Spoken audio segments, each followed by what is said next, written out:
Bonjour et bienvenue au siège social de CAE en Montréal.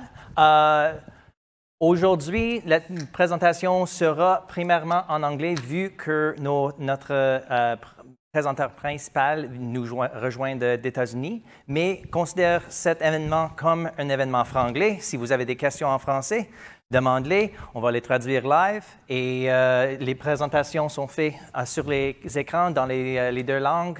Donc, oui, comme j'ai dit, une présentation franglais pour l'équipe. Again, good evening and welcome to CAE's headquarters in beautiful Montreal. This is a franglais event. The presentations will be in English, but the slide decks on the projectors are in both languages. And if you have questions that you're more comfortable asking in French, ask them in French and we'll translate them live. Make sure everyone gets a chance to ask their questions. So tonight we're here to discuss the future of air mobility and crew training. My name's Wesley Reed. I have the pleasure of being the MC tonight. I've been helping with VFS events for a few years, but I only joined CAE, the CAE team about 6 weeks ago. So I'm super excited to sit down next to you and learn about the awesome stuff that's happening in this building. It's been a great ride for me so far, and I'm excited to learn more about what the team's working on here. So tonight's agenda includes a presentation of the company from the VP of Global Engineering, Mr. Philippe Couillard. Then our keynote speaker is going to be talking about the exciting new advanced air mobility space of the industry. And then our aerodynamics team is going to show off a really cool simulation they did with drones in a very windy offshore environment. So that's super cool. Let's start off the top with a knowledge test. So by show of hands, before you signed up to this event, who had heard of CAE? Okay, if you work for CAE, lower your hands. Everyone else, keep your hands up. If you don't work for CAE, keep the hands up. All right, now, if you can name the 3 divisions of CAE, keep your hand up. Oh, the CAE employees need to keep them down. That's cheating. Okay, we got 2. I will test you, so don't keep your hand up if you're not ready. And then finally, if you keep your hand up, if you know how many more new pilots we're expecting to join the industry over the next 10 years as a result of advanced air mobility. Marilyn, that's cheating. Matthias, do you know? Go for it. Number I heard was 60,000, but we'll make sure you get a goodie bag for having the guts to say it out loud. What are the 3 business units? You kept your hand up, I heard. Excellent. Good job. So by the time you leave tonight, everyone in this room should be able to answer those questions and then some.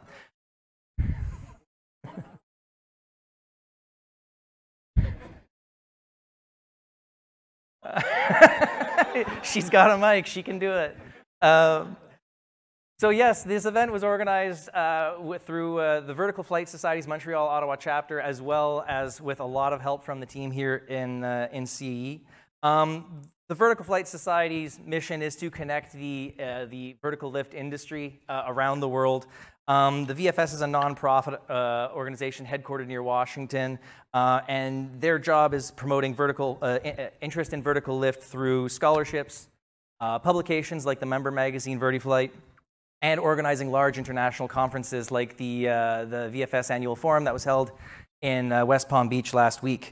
Tonight's event was put on by the local chapter, the Montreal-Ottawa Chapter, where there's several people in this room serving that chapter, and with a lot of support from CAE, in the hopes of generating excitement in the aerospace hub we have in Montreal about this brave new world.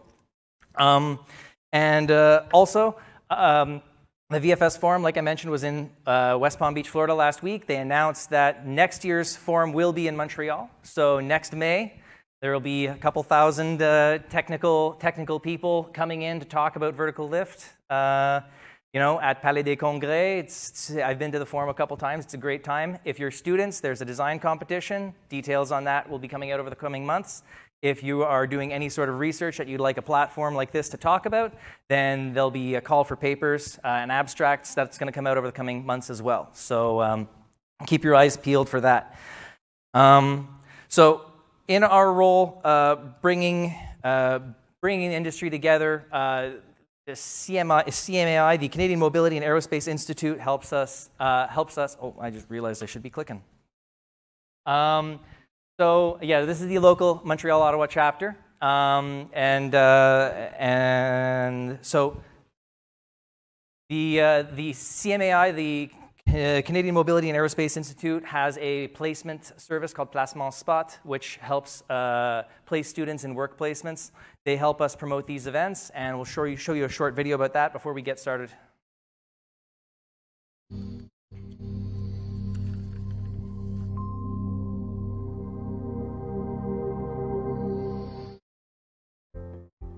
The Canadian Mobility and Aerospace Institute is an NPO whose mission is to provide work-integrated learning opportunities for current students and future workers in Canadian mobility industries. CMAI contributes a collaborative response to common mobility issues, climate changes, technological changes, demographic shifts, changing business models. CMAI is committed to develop an early talent pipeline by creating innovative work-integrated learning opportunities, internships, mini-wills, micro-wills. Join our mission by becoming a member of the Canadian Mobility and Aerospace Institute and offer students a work-integrated learning experience. Our platform placement spot is a bridge to thousands of internship and training opportunities in the land, rail, naval, aerospace, and smart and electric transportation sectors across Canada. Thousands of students are waiting for opportunities from companies like yours. Reach them now on Placement Spot and become a member of CMAI. Contact CMAI at info@cmai-imaca.ca. All right. So I don't know, is Nicolas Olivier Caron in the room? Yes, excellent. So we have a representative here from CMAI. If you want to learn more about the opportunities there, please chat him up after the presentation. So without further ado, we're going to welcome our first presenter this evening, CAE's Vice President of Global Engineering, Monsieur Philippe Couillard, will now tell us what CAE is all about.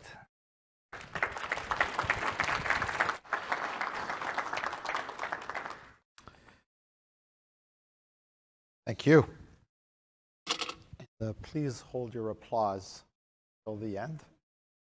I think my performance has been shown to vary from event to event. So I would like to, I don't want to gather all the glory before I've delivered. So I've given myself 10 minutes, because that's what they gave me, to talk about CAE and hopefully give you an idea of what this company is about and how we are quite involved in many of the topics that you will discuss today and perhaps at other events as well. So, here we go. Mission and vision. So basically what we're about a high-tech company, obviously, that aims at increasing efficiency, readiness, and with a focus on safety. We work at the frontier of digital immersion, and we marry or we merge the physical world with the synthetic world, digitally immersive solutions. So that's the standard vision and pitch that we give. But what does that mean? Well, basically, it means that we operate in 3 markets.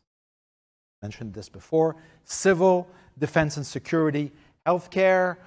We will focus on the first 2, obviously, because I don't think there's a lot of helicopters in healthcare yet, except carrying patients to hospitals and stuff. We play a role in making aviation safer by training the largest number of pilots in the civil industry through our extensive network, or by providing simulators to the airline industry. We train and support allied forces around the world for critical mission. We help to ensure their readiness. And obviously, we train the medical personnel. We help our people be ready for the moments that matter.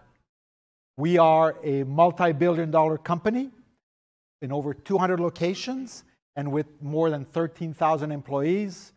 About 50% of our business is done in the US, 30% the rest of the world, Europe and UK 20%. Product and safety services mix, 40-30.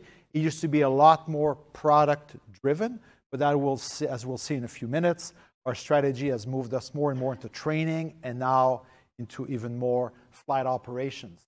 Our global revenues, $3.4 million.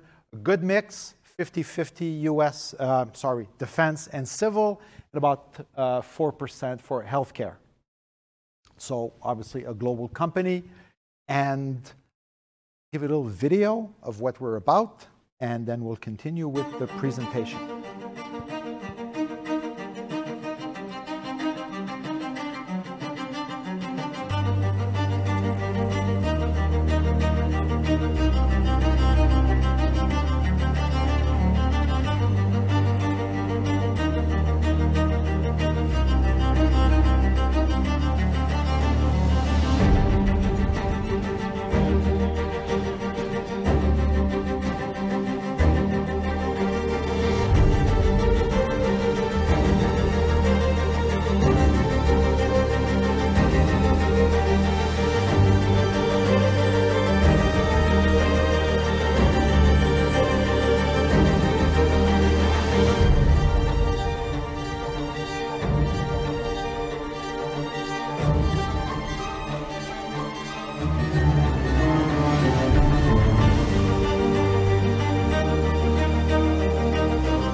Okay, so obviously these are it's always a video that makes me proud to work for this company and this industry, because it involves safety and it's a very noble mission. When we talk about civil aviation, first and foremost, it's about really elevating and advancing human performance. So what we're seeing here is basically the full spectrum of our markets: commercial aviation, business, helicopter, and advanced air mobility, our latest edition. And it basically spans the entire gamut of products and services that we offer, from aviation simulation, what we're known for first and foremost. But from this, we went into training. So obviously, we have roughly 85% of the civilian air flight simulation market, the devices. So it offers little room for growth. However, training offers a lot more room for growth. And that's something that we did about 10 years ago. Went into pilot training, cadet academies. So we operate the world's largest network of training centers to train pilots. We have our own schools so cadets can learn to fly on actual aircraft. We have a fleet of aircraft that we're currently electrifying to obviously add with our carbon emissions. We offer cabin crew training, aircraft maintenance training. We are moving into aviation operational services and technical services. We currently roster crews of pilots to certain airlines where they'll tell us we want to be ready, have a crew and pilot ready at that place for that airline, and we will actually roster those crews and make them available. And we're moving more into aviation digital solutions, excuse me.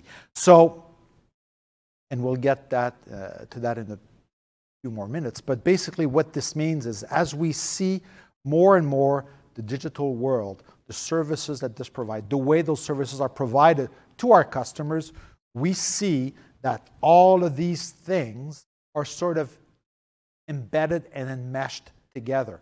And what powers this, outside of the great technology and the great people that make this technology, is this unique partnering approach that we have. So we will partner with airlines to operate, their training operation. We will partner with other training centers. We will partner with, sometimes our competitors to create the better training solution, training experience for the people that we work for, our customers. So here, right, all of this comes into, as we said at the start, elevating and advancing human performance. Now, what does this mean in the real world? Well, as I said, we're #1 in civil aviation training worldwide. We have over 300 simulators that we operate inside our own training centers. That's on top of the most 700 to 800 simulators that airlines have procured from us over the years. If you think about that, we have about 1,000, maybe 1,100 simulators worldwide training pilots every day. We have over, as I said, 1,300, 170 airlines, aircraft that we operate are our training academies, so cadets can train. And we train about 135,000 pilots every year. That number needs to stay up because pilots retire a lot more. More and more air traffic is expected to grow now that the pandemic is behind us. So all of this, 24/7, is brought to bear on our mission, which is training pilots to make them ready for the moments that matter. If you look at our training product offering, we through the learning, practice, and experience, we cover the entire spectrum of training devices. So from classroom training, which you see, to what we call flight training devices, which are simulators but of lower fidelity that can be, cockpit driven, or with the 600XR with a more immersive visual solution, to the 7000XR, which is the highest fidelity training device out there.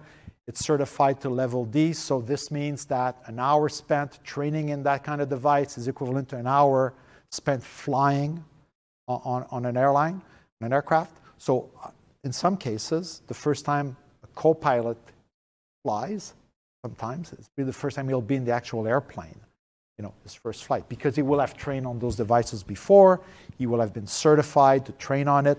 So this, the 7000XR, is the most comprehensive and most immersive solution out there in terms of training devices. If you look at, I was mentioning before, our training devices and the digital ecosystem. So we see a lot, it's driven by the markets, the need to provide our service, provide our training curriculum in a way that's digitally integrated. So over the years, since 2018, we've started, through acquisitions, right, up until last March, building this digital ecosystem. Because what we see is as we provide this well-structured and well-managed training ecosystem, it provides better value for our customers, and it's something that they like and something that they want. So over the past 5 years, we've been on this journey organically and also through acquisitions to build this digital ecosystem, and as fast as we could, because that's what the market demanded. Of course, we talk about training, talk about the devices, we talk in the digital way in which we provide this equipment and these trainings. What we did is that as we saw more and more of this merging of the digital world, the data that powers it, we saw opportunities that went outside of just training, which is what we're known for. So we're talking about flight operations. Flight operations, we made an acquisition. See that on the next slide. And basically, what we do here is we will prepare the airline and actually allow them to operate their fleet of aircraft, either through operations control. So, before a pilot flies, he needs to enter his flight plan. This is provided typically by the operations center that will tell him, these are the routes that are available to you. Here's how you can optimize your fuel consumption. Here's what you should do to avoid weather. The pilot will use that information, file his flight plan with air traffic control, and when he starts flying, obviously he'll stay in contact with ground control, air traffic control, but also stay in touch with operations so that if he's deviated, if he's slowed down, if he can accelerate, he can ask air traffic control for that, but that will originate with the operations control of the specific airline. But it also goes beyond that. It goes into airport management, making sure that the crews are available, making sure that the pilots are available, that they don't exceed the time of hours that they have to fly in a certain month. Catering, of course, we like to complain about the quality of the food on the airlines. However, if there's no food, people will complain a lot more. So irrespective of the quality of the onboard catering, you still need to plan for this in flight services and obviously training management. So all of these things are part of flight operations and our latest addition to our portfolio. To give you an idea, and I need to keep track here, 54 million flights and over 200,000 crew members across the world are part of this. And this was an acquisition that we did. It was called Sabre. Now it's called CAE Flight Services. So this is what we do. So we went from simulators, training devices that we sold to airlines so they could train, to expanding into our training network. We started looking digitally, we can provide this training in the most integrated fashion, and now we're going to operations. When you put all of these things together, it positions really well for the eVTOL markets. Because when you think about it, obviously, and we've seen here some of the companies that we are working with and that we've worked with. Engineering Solutions, I think we have some people here, Mike certainly, and others, that work with, I think it's Beta, right, in Vermont, engineering services, solutions, working with them for the simulation models. You go into courseware development. We have a courseware team here that writes a courseware because these pilots need to know how to operate their aircraft. They need to know how to train. So this training material is provided by our courseware team. Simulation products, pilot training, technical training, workforce sourcing. We all talked about that. It's applied obviously to airlines, but as the eVTOLs finally take flight, hopefully in a few years, and catches on, you will see a lot more of these fleets of devices, and they will need, we expect, to be trained. You will have some pilots who will have to show that they can operate their vehicle, albeit small, nevertheless important, because people don't like things to fall out of the sky. Finally, mission planning and RPAS training. I think we have a topic on that. Marilyn will enlighten us on that topic. So all of these things together, combined with the eVTOL feature set, the dome, FSTD, and the mixed reality FSTD, which is the 700 MXR that we have here. You bring all of these things to bear, and we're ideally positioned, right, to be ready now, prepare the pilots, prepare the operational environment in which these devices will operate, be ready when these things finally take flight. Defense and security.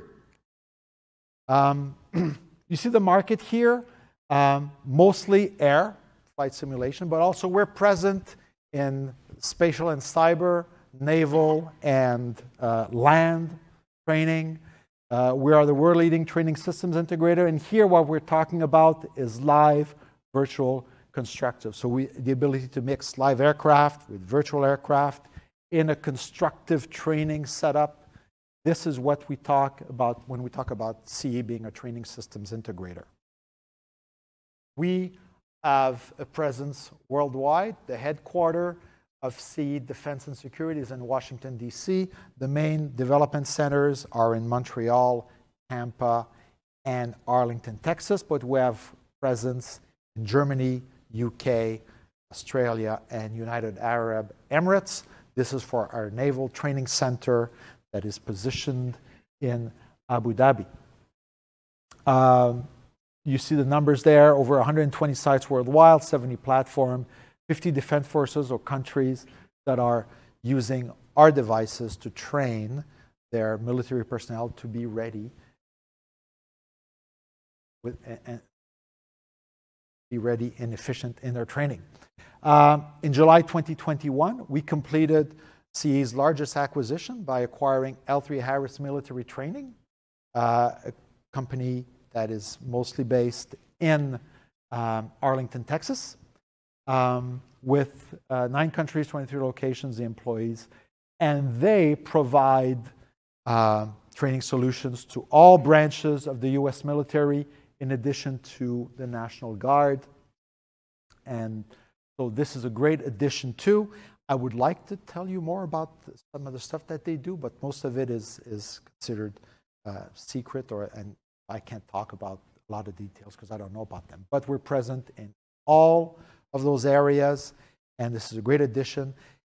They were a competitor of ours in many areas, so when you put those two companies together, the military training division of L3Harris that we bought, our defense and security, it really brings about a lot technical capabilities to solve the world's problem. It makes it our customers' problems.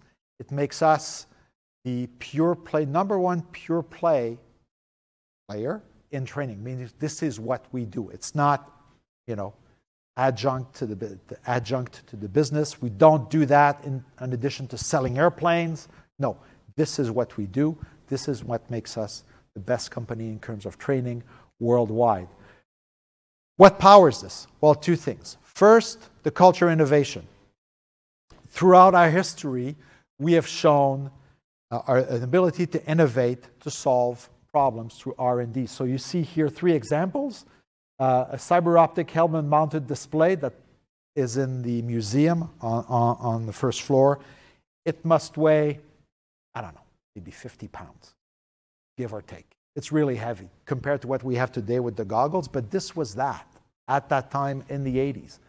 The 7000 XR series level D, full flight sim, and obviously we talked about an example here from healthcare, which is augmented reality for the circulatory system and cardiac modeling. So this is our secret sauce. It's always been like this since 1947. The company is in now its 76th year. That's all we've done, all the time, innovating. And it's part of our DNA. It's what our CEO, Marc Parent, says is our secret sauce. And when you look at it from this perspective, you can see moving again from immersive solutions to simulators. Originally, we developed a lot of these things were developed by hand because we were the first ones to do it. But now, right? Well, not now, more like in the 1990s, as COTS technologies accelerated, as commercial technologies powered innovation in their own right, we were able to use a lot of that, right? And move away from doing everything ourselves to integrating the best of breed in different areas, mixing it with our own secret sauce to further advance the development of these devices. And then we move to training, service delivery, cloud adoption. We see that a lot more now. Cloud development is part of the way we develop. It's part of the way we offer our services. We're integrating game engine technology. You will see, I think, later, a second presentation, a visual scene rendered by the Unreal game engine from Epic Games, those that play Fortnite.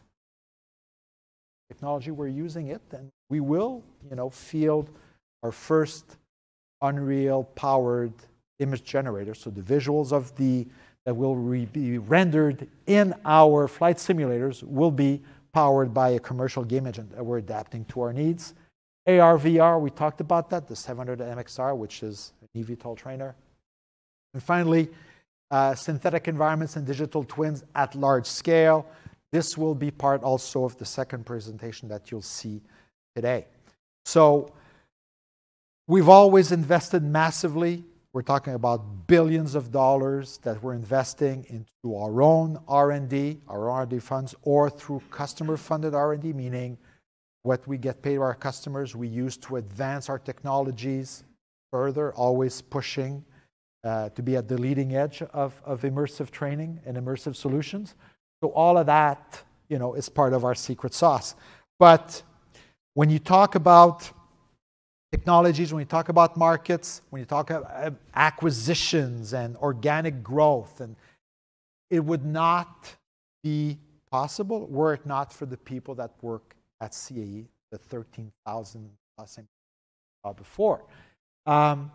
So we talk about people, we talk about a commitment to environmental, ESG, environmental, social, and governance. 2 things that I'm very proud of, and I would have liked to have more of these slides, but I wanted to stay within 10 minutes that I've blown right across. It's climate action. CAE, first Canadian aerospace company to be carbon neutral. This is really good. Another thing that's important that I want to highlight is the diversity that we bring to the organization. There's always work to be done to include diversity and inclusion. I'm glad to say that we're, for the fourth year in a row, part of the Bloomberg Gender Equality Index.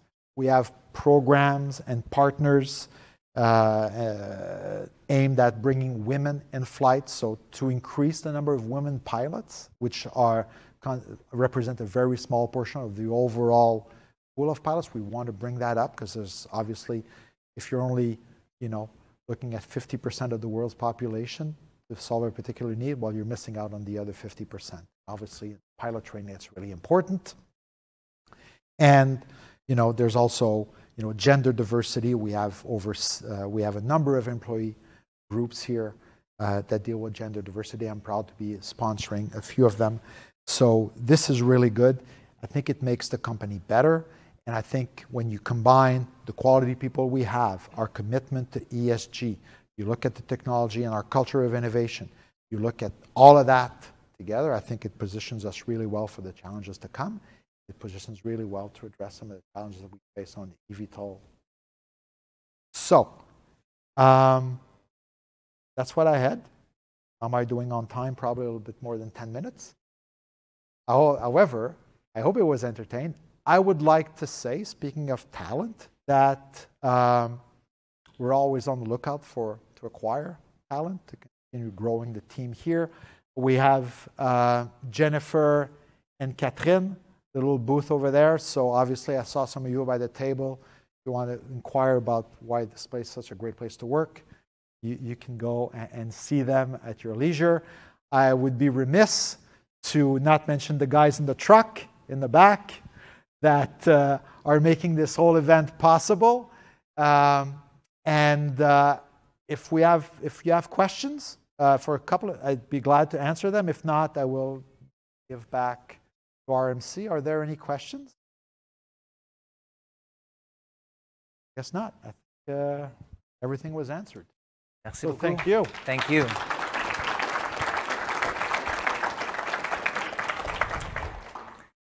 Merci beaucoup, Philippe. Thank you very much.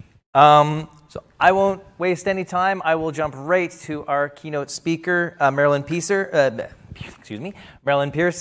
who joined CAE 2.5 years ago as Regulatory Affairs Specialist for Advanced Air Mobility, Electrical Vertical Takeoff and Landing, and Unmanned Aerial Systems, which is probably the coolest job title in this building.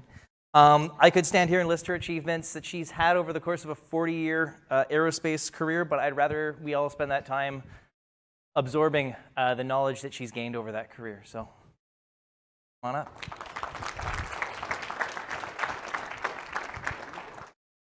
Thank you. And thanks Vertical Flight Society and CAE. And thank you. Thanks to Mike Theophanides, he's here, who volunteered me to come and talk to you. So thank you very much. I appreciate that.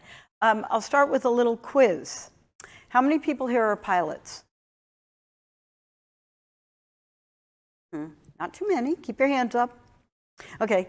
How many people have heard of eVTOLs? How many people have flown an eVTOL? Whoa, someone has their hand up. You've flown one? No, that doesn't count. I was going to say, if someone had their hand up, that would be very, very unique. So, bonjour tout le monde, that is it from my French. My high school French doesn't work. I've been trying it in downtown Montreal, and people laugh, so I'm not quite sure what I'm saying to them. And it's a good thing that my monitor here is in English. If it was in French, I'd be in trouble. So thank you very much. I have had a very long career. I started as just loving aviation. I was a glider pilot as a kid. When I got out of college, saved enough money. I did my flight training, got power rated in all kinds of aircraft. I just love flying.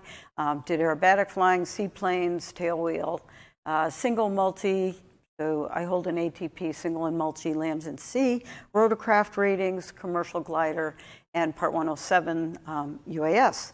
So I did a lot of commercial and corporate flying, and after a lot of traveling and not feeling like I was very grounded, I went to the FAA for 24 years and retired 2.5 years ago. And 3 days after I retired, I joined CAE. So I'm very happy to be here. It's okay. I'm really excited to be here. Very happy to talk about eVTOLs. It's, I will say to those of you who are looking to a career in aerospace or aviation, just be open to anything and everything, because I never would have imagined I'd be doing this. I thought, well, I really like flying. I was a gymnast in college. I loved doing aerobatic flying, so hence the being a little on the shorter side. I thought I was going to be, a world champion aerobatic pilot, but that didn't really work out. So just be open to anything. There are so many opportunities here at CAE. There's a million things you can do. You can fall into almost any sort of thing. I never would have imagined I'd have all the opportunities I've had, and to fly so many different kinds of airplanes, meet so many people, and travel all over the world. So that's my pitch for aviation and aerospace. I'm going to talk to you a little bit today about the operational challenges and the challenges for training of pilots. It's different. So we've seen this before. We are training the future. We train traditional pilots in airplanes and helicopters, but we're looking to the future so that we can train the eVTOL pilots.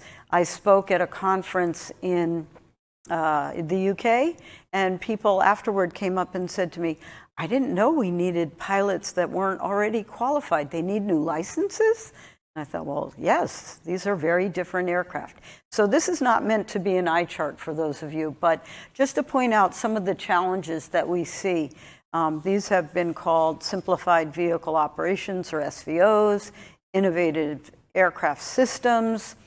We're looking at how do we certify the aircraft. These are different. They don't fall into a helicopter category. They're not an airplane. They're not other things. So depending on where you live and what regulatory body you are operating under, it's called something different. But they are different. They're not any of the above, so they need a whole new type of certification. The training devices need to be new and different as well, because they have to match what the aircraft does. So the human, now we're thinking in terms of the pilot on board these aircraft, but eventually, like with drones, we're thinking very much of autonomous operations or remotely piloted operations. So what kind of training does that human need once the human is off board and once she is not flying the aircraft anymore? My little homage to my women here friends. We often hear people talking about what he is doing in the aircraft, but I would suggest to you that this is an opportunity for women to fly as well. We're looking at totally new and different pilots, whole new group. We're not intending to interfere with the airlines. We're not going to take airline pilots away from the airlines. We're not disrupting the already reduced pilots and the pilot shortage issue. These are going to be new entrant pilots that we look to different areas to ingratiate into this new system. So the automation, is it going to supplant the human? Maybe not. Maybe we're going to be partners with automation. And how do we do all of this? How are we validating the aircraft, the systems, the people? It's very challenging. How are we incorporating virtual reality and mixed reality? We're taking that from the gaming industry. We've learned a lot. It's not new. We think in terms of using that in pilot training, but gaming industry has been around for a very long time. Think in terms of drone racing league. You can watch that on TV 24 hours a day. So also looking at the fact that most of these, they're electric. Some are a hybrid. Maybe they're hydroelectric. But for the most part, we're thinking in terms of batteries. When we talk about battery state of function, what does that mean? That means how do we calculate how much battery life? I know when I fly a helicopter or an airplane, I put fuel in it. And I have a fuel gauge. And I know how much fuel is in the aircraft. I can watch the fuel burn. I can kind of calculate how far I can go, just like in your car. You have a 20-gallon tank. You get 30 miles to a gallon. You do the multiplication. You can figure out how far of a trip before I stop in the gas station. Well, with batteries, think about your cell phone. You wake up in the morning, it's fully charged. You log on, you Google something, boom, comes up right away, right? And then as your battery depletes through the day because you've been Googling everything and you've been online doing all sorts of things, when you get to 20% charge, things work a little slower. Maybe you can't really get to everything you need. Well, think about an aircraft now. When these are fully charged, they're going to operate perfectly well, we think. We hope. And as you fly along, you're going to deplete the battery life. So how do we see that? What does the pilot see? Is there a little gauge that says battery at 40%? Well, there's a lot of variables, which I'll talk about with that. So we talk about the battery state of function. We have to think about what these batteries can do and what we can expect, and how does the pilot know how he or she can continue a flight. And environmental challenges, I'm going to talk about those a little bit. Those are some of my favorite topics. So I was tested on this. I guess I got a C. So what's different? What's happening? There's a new regulatory framework. I currently work with regulators in the UK and EASA, which is the European organization, on rulemaking teams for the pilot training and certification of these pilots. For the onboard pilot, the commercial pilot transitioning to these aircraft, the ab initio, or the brand new pilot, and the remote pilot. Not autonomous yet, in the future. So that's kind of put off. What does that look like? People say to me, when will there be rules? What are the regulators doing? How soon? And I tell people, I don't know, because my crystal ball fell on the floor and it broke. And so I don't know the when. It's going to be at the speed of safety. It's hard to tell because we can't compare anything. We don't have data. We haven't collected data because they're not flying. As I asked in the beginning, who's flown one? Well, none of us have, except perhaps test pilots in some of the prototypes. So we haven't got enough data to know exactly what to put in the regulations. So it's a challenge. As you look, you're seeing, and you probably saw this in slides already, you're seeing kind of the progression of how we think about training. We have classroom training. We train at home. We can use our computers and review and train. During COVID, kids were at home taking classes at school, but the computer. We here at CAE have full flight simulators, the level D, but they may or may not be appropriate for this new reality. So we have the MXR device. So you've heard of VR devices, MR devices, so MR, XR, VR, AR, IR, pick an R. Who are going to be the pilots? I talked a little bit about it. So here's my vision of who the pilots will be. We certainly can take students who are currently at flight schools and want to suddenly jump in and fly eVTOLs. Great, we'll figure out how to train you. If you've got some experience already in an airplane or a helicopter, well, you know meteorology, navigation, regulations. So the basics, you have some knowledge. But what do we need to add to that? And who are these people going to be? I would suggest that there are a lot of areas that are underserved. A lot of underserved communities, and we haven't really looked at trade schools. Do we really think that these new pilots need a 4-year degree? There's nothing wrong with a 4-year degree. I highly suggest that it's advantageous to everyone, but it may or may not be necessary. There may be students at 2-year colleges, community colleges, trade schools, or even students coming out of high school who've been in STEM programs or who've worked in robotics or even drone operators or the drone racing league people. Think about teachers on a summer vacation. They often want a part-time job. Well, this would be an interesting part-time job. You're home. The length of these flights is short, so you're probably home every night. Not a lot of traveling. So that could be one area. There are a lot of areas that are underserved. And as I said before, we don't have to tap into the stream that's going to the airlines or commercial or corporate aviation. This could be a whole new stream of pilots. We can tap into people that never even thought about it. We can start by educating and socializing the idea. And it wouldn't be very difficult because almost everyone's intrigued by drones. I have 3. I worked at FAA at headquarters for 10 years on drone regulations.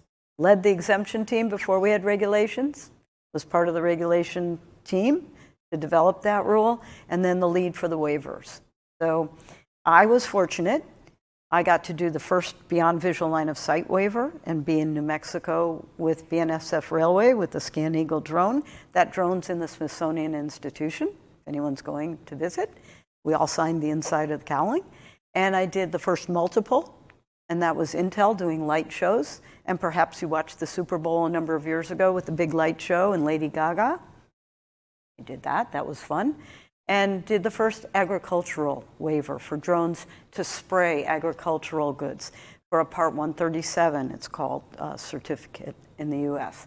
So these are great things to do. You can tap into the drone operators. Wouldn't they want to maybe fly inside a big drone? I would if I were operating a drone. And think about it. The pathway is probably not nearly as expensive as going through the pathway to airlines, where you get your private license, then your commercial and multi-instrument, and then you probably get an instructor rating to build some time, because when you're brand new, you didn't have enough time to qualify for anything, so you teach for a long time. So all of this costs money, and unless you have some foundation that's paying for all of it, you might not be able to get to the airlines. But this could be a nice path for aviation. And I would suggest also that the human coming off board, the remote pilot, once you're flying and you know how to fly it, perhaps you would want to do some designing and operate it remotely and be part of the organization that develops the remote pilot operations, integrating into the airspace. So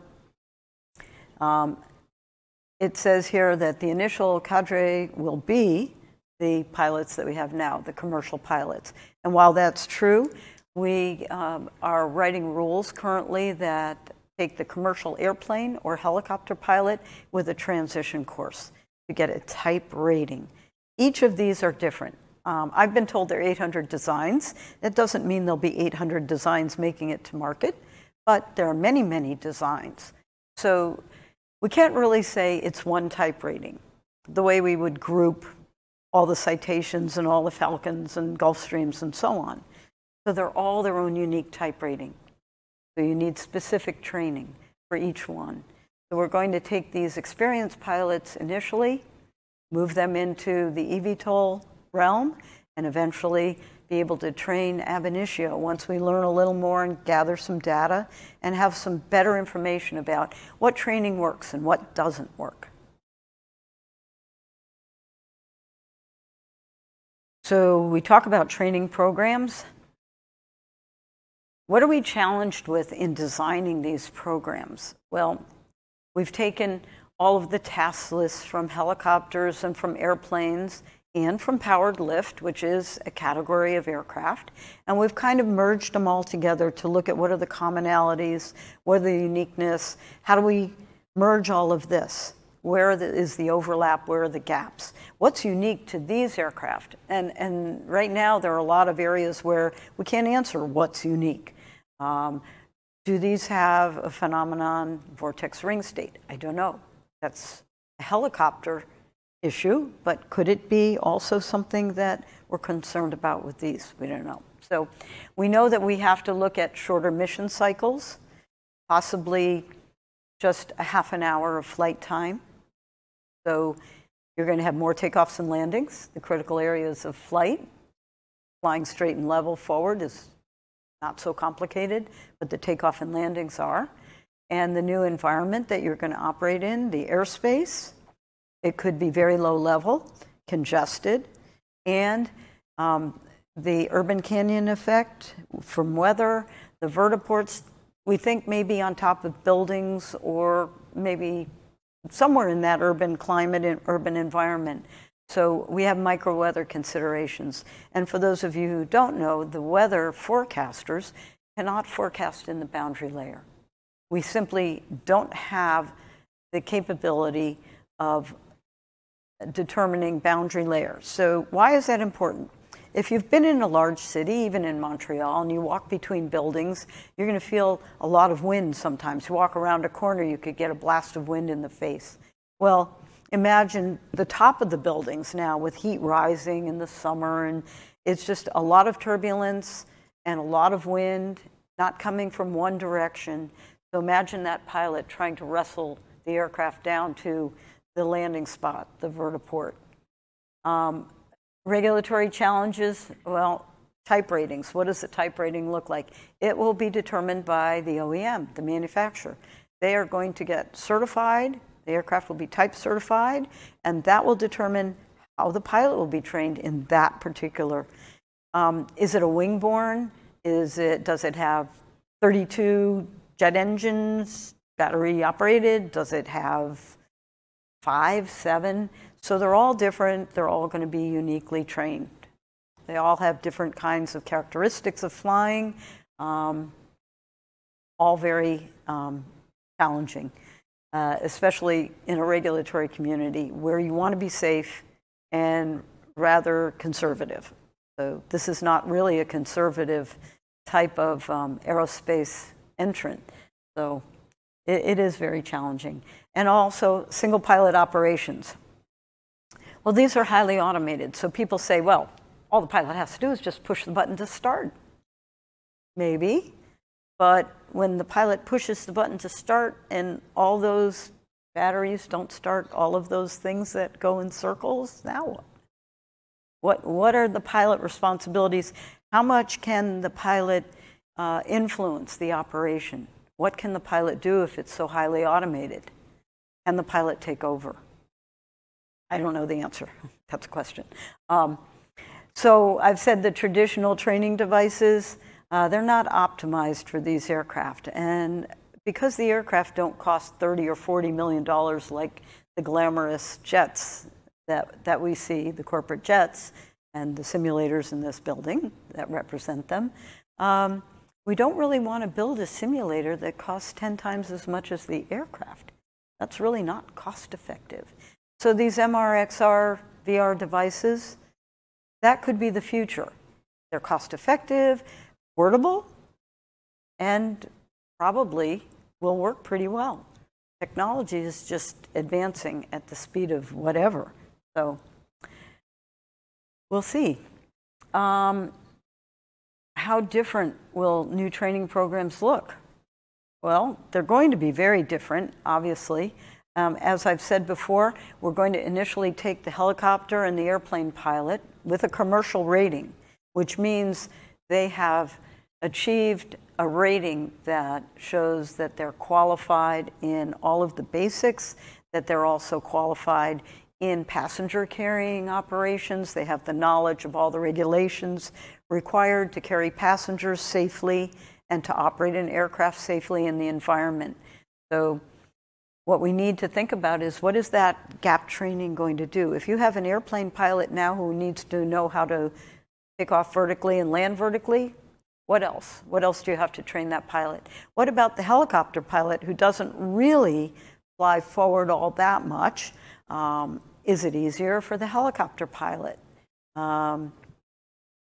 These aren't really rotors. They're different. They're battery operated. Some have tilt wing.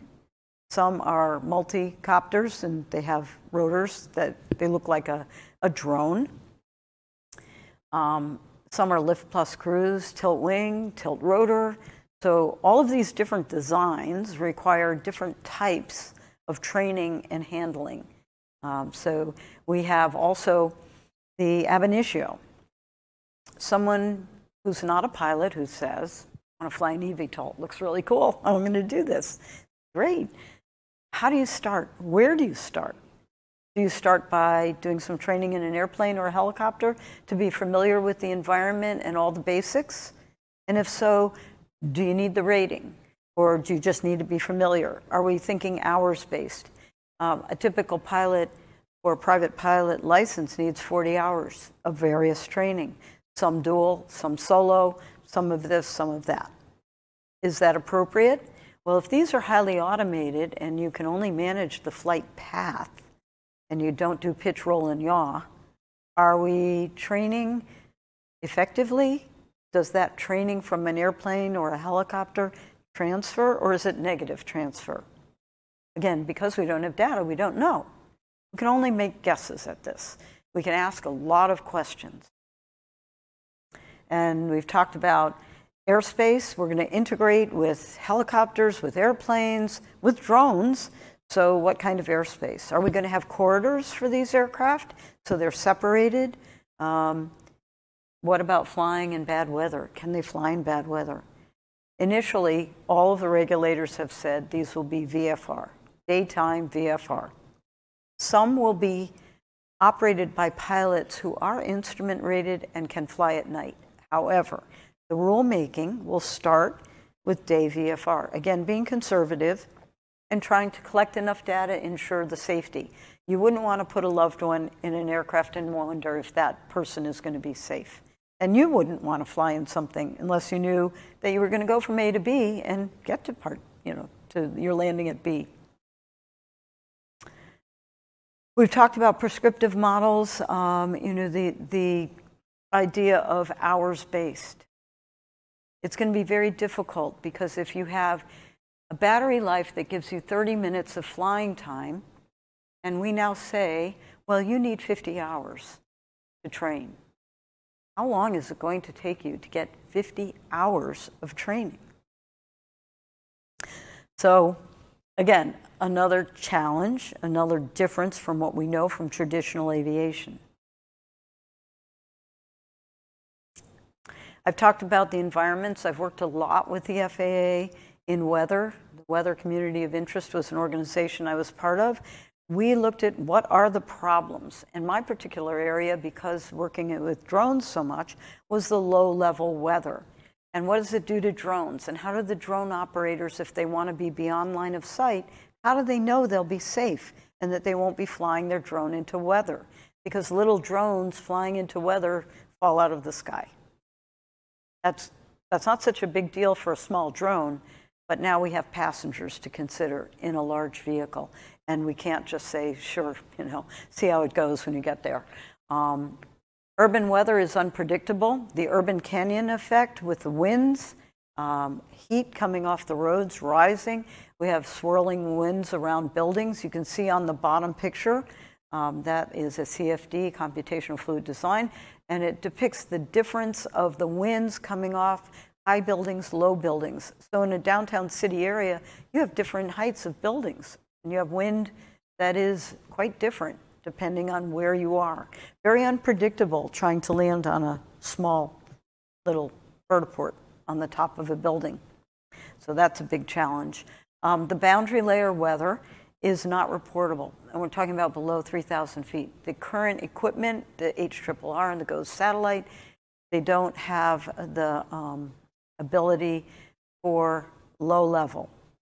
And also, METARs at airports, they might be nearby, but they're not reporting what you're seeing. Think about an airport. You have a report at an airport. We have a big airport here. It's flat. Everything around the airport is probably very similar from one end of the runway to another, and they have windsocks all over, so you can kind of get an idea. But when you look at buildings in downtown areas and urban areas, you don't have that ability to report because it's different. It could be different from one block to another. When we look at wind and the turbulence being undetermined, imagine you're trying to land. We always want to land into the wind. If you don't know where the wind's coming from and it changes from 200 feet down to your landing, then we don't know if you're landing into the wind or not landing into the wind because we don't know what the wind's doing. The weather accounting for loss of revenue. Think about it this way. We want to know what the weather is when we take off. We want to know what the weather is where we're landing and all the weather in between. And if we know it's bad weather, we cancel the flight for the day. So you're the operator and you have a whole fleet of eVTOLs and all your pilots are ready to go. And it's predicted to be raining, low visibility, maybe low visibility, low clouds. They're going to shroud the tops of the buildings where you think you're landing. Sorry, everyone's off for the day, go home. And 20 minutes later, maybe the wind unpredictably comes and everything's clear. Beautiful day, but you've canceled all your flights. Your passengers have gotten in an Uber or a limo or whatever, and they're on the road, stuck in traffic. Revenue loss. Those passengers are probably not going to come back because you're not reliable. Well, you are, but you're not. And the other, if you say, well, the weather's predicted to be great and pilot takes off and you run into a windier situation or turbulent and it's really uncomfortable, or maybe there's some rain showers between where you started and where you are planning to land, and you have to turn back and now you can't finish the flight, you've lost revenue there too. So it's critical to know what the environment is and what the weather is doing. And we're looking now at service suppliers who are putting sensors on aircraft, or even in some cases you could have a home weather station, something along those lines that at least is predictable for low level. It may not be as accurate and it's not approved weather, but it's better than not having any information at all.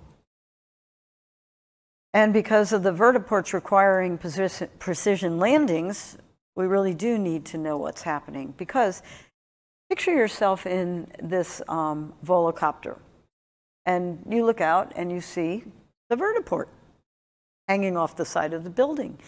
And it's a little bouncy, and so now you're being bounced around and you're looking down and going, wow, I hope the pilot lands on that spot. And the people in the building hope so too, because they don't really want to have an event as they're looking out their office windows. We have single seat and single set of controls for the most part. Some manufacturers have said that they're going to put a second set of controls in for the purpose of training, take that control system out and put passenger seating in.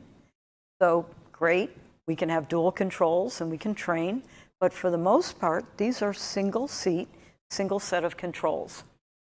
So how do we do it? Well, we know the military's done it, but that doesn't mean that civilian is going to adopt military tactics, perhaps. The FAA, the Order 8900, this is guidance. It says order, but it's not regulatory, it's guidance. But there is a means now to observe from the ground, so it could set a precedent for something in the future. And what does that really mean, this observing from ground and all? Well, what I did when I was at the FAA, I was qualified in tailwheel and aerobatic, and people want to buy fun airplanes. So I had a couple of individuals who bought a Pitts with a single seat, an S1. They went out and got training in an S2 with an instructor. And come time for them to do their training and testing, they got in their aircraft, and I observed from the ground. Had a handheld radio, they were at a non-tower airport, and we conducted the flight testing by my telling them the maneuvers I wanted to see. I could see the accuracy. I could tell if they were, climbing or descending, or if they were in level flight, if they were making the appropriate turn. So there is precedent to maybe expand on this idea of how to train or test. Maybe. But think about it also from another perspective. You are the insurance carrier for this operator. And the operator says, my aircraft are all type certificated. They're legal to fly. And I've got this cadre of pilots I've just hired. They're crackerjack commercial pilots. I'm going to put them in the aircraft to train. And guess what, Mr. or Miss Insurance Carrier? I have one seat and one set of controls. So they're going to get in the aircraft. And it'll be the first time they've ever been in the aircraft and the first time they've tried to fly it. What do you think? And do you think your insurance carrier is going to go, oh, great, sure, go ahead. You know, just sign here and, you know, not a big deal. It is a big deal because insurance plays a big role in aviation and everything else in our lives.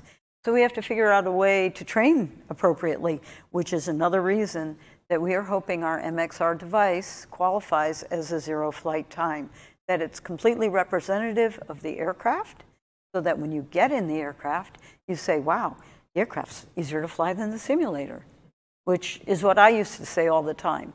These level Ds with all the emergencies, you'd have bells and whistles going off, you'd have a fire in one engine and a hydraulic failure, and then the weather would get to be like a 0-0 weather, you'd have to go to your alternate, all happening in the simulator at the same time. You almost wish you could just crash to be done with it. But, and so oftentimes you got into the aircraft with the type rating, you did your 3 takeoffs and landings for currency, and you thought, wow, this is a piece of cake compared to the simulator. So we're hoping that that is the same situation, that CAE is building a device that will make it so much easier when you actually get into your eVTOL. This is not an eye chart either. The FAA and the Air Force combined efforts, and it's called Agility Prime Detachment 62. They began a study. They used 40 pilots, these are Air Force pilots, 40 Air Force pilots and 40 Air Force non-pilots. Some of the pilots were helicopter pilots and some were airplane pilots. And they did a study with 2 different varieties of simulator, one very highly automated, one a little bit less automated. And they did a one-day session where they did aptitude testing before and so forth, and then put these individuals into the scenario. The scenario was one circuit with takeoffs and landings, climbs and descents, and the first circuit was very highly coached. A lot of encouragement, a little more of this, a little less of that, so on and so on. The second circuit, a little bit less coaching, and the third a little less, and the fourth, the instructor sat and observed, and the pilot or the individual candidate performed. So what were the results? Now, this was not real pilot training. They weren't told about aeronautics and how systems work or anything else. This was simply an experiment to see how people learn and how they perform. And what were the results? Well, the results were that, in fact, the non-pilots may have started at a lower capability level, but the progression and the rate of progression was very similar. It was parallel between the pilots and the non-pilots.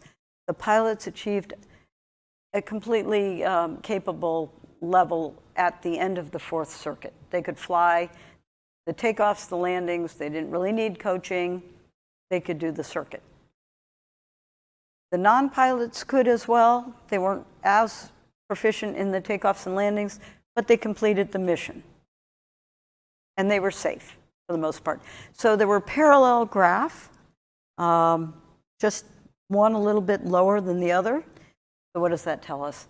It doesn't tell us necessarily that we need less training, but maybe training should be a little bit different now. We should think a little differently about our training. We should train maybe the way the military does in mission training rather than task by task by task. What do I mean by that?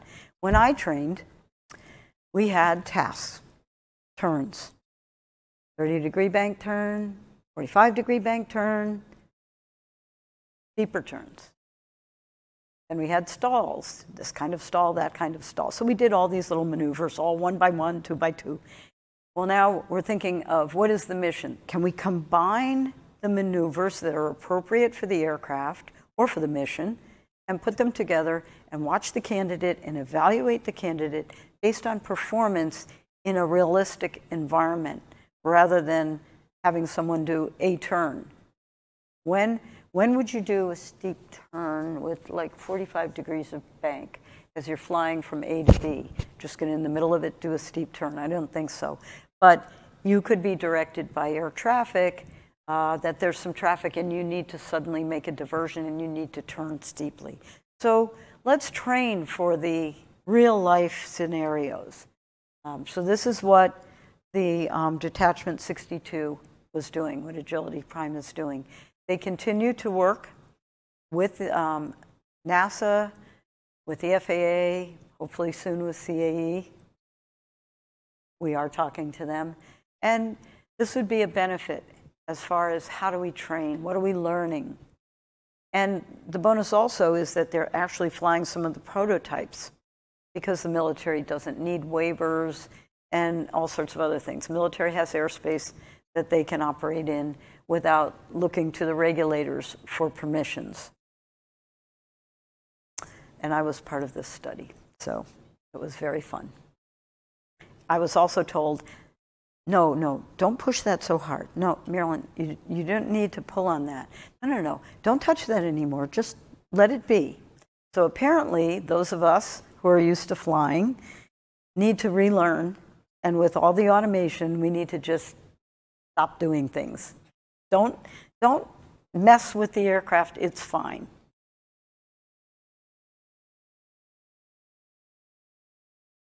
A lot of new things going on. We've talked about congested airspace that we're going to integrate with all sorts of other aircraft.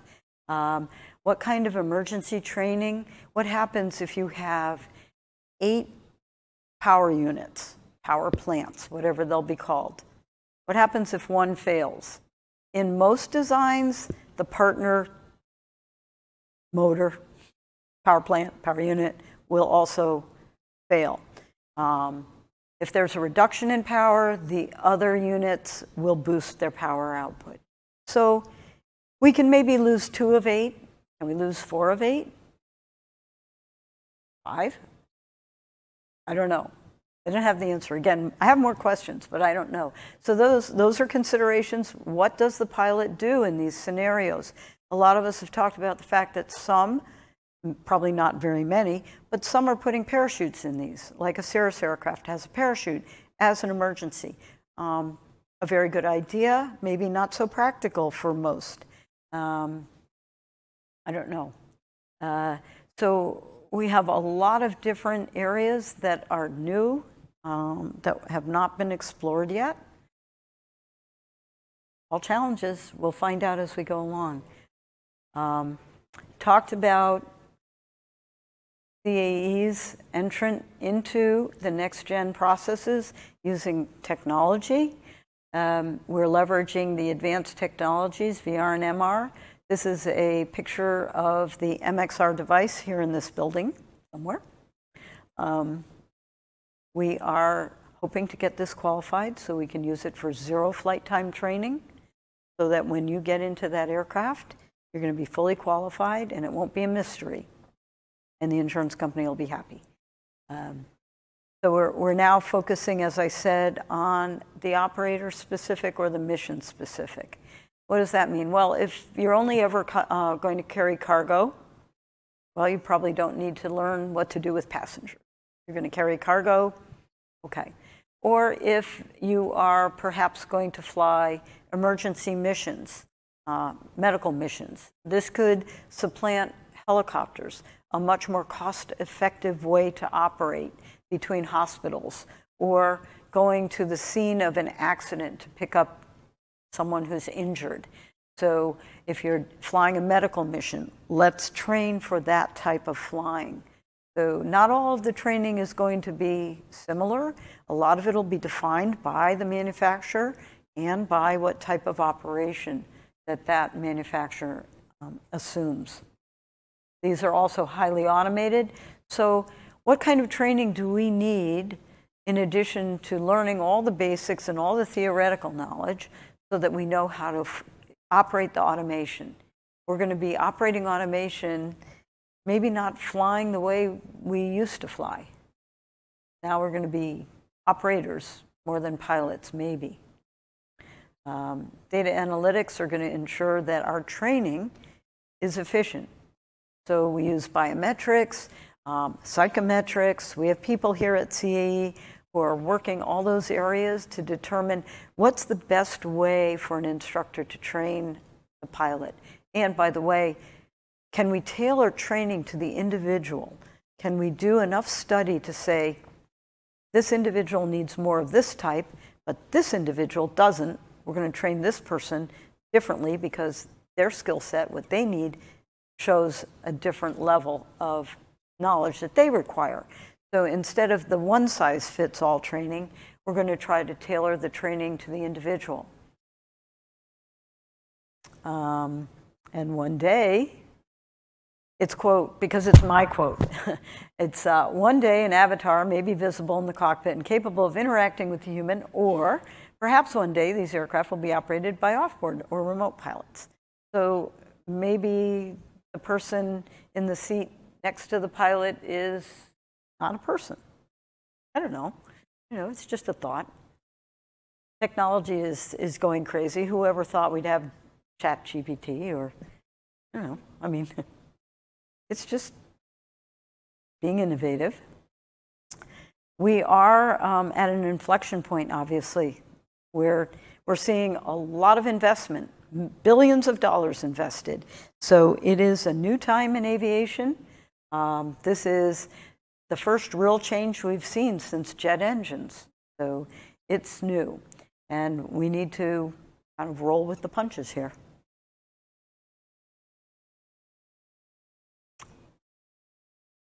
And here we have a simulation of a Joby aircraft flying over San Francisco.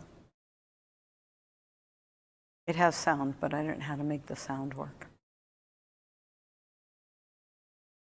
So if you can imagine, you're flying in your eVTOL. This is what you'll see as you're looking out. You're fairly low level. Get to see the environment and the neighborhood. And pretty soon, your aircraft is going to identify its landing spot. And you will see that it now will transition from forward flight. And as you see, the rotors have now shifted, and you're landing vertically. Pretty smooth landing. And this is a depiction of what we assume as we see the Joby aircraft flying over the city of San Francisco. Around the buildings. Looks like a nice day.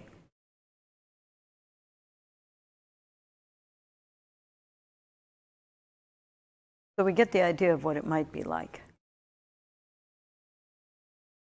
And landing at your vertiport on top of the building.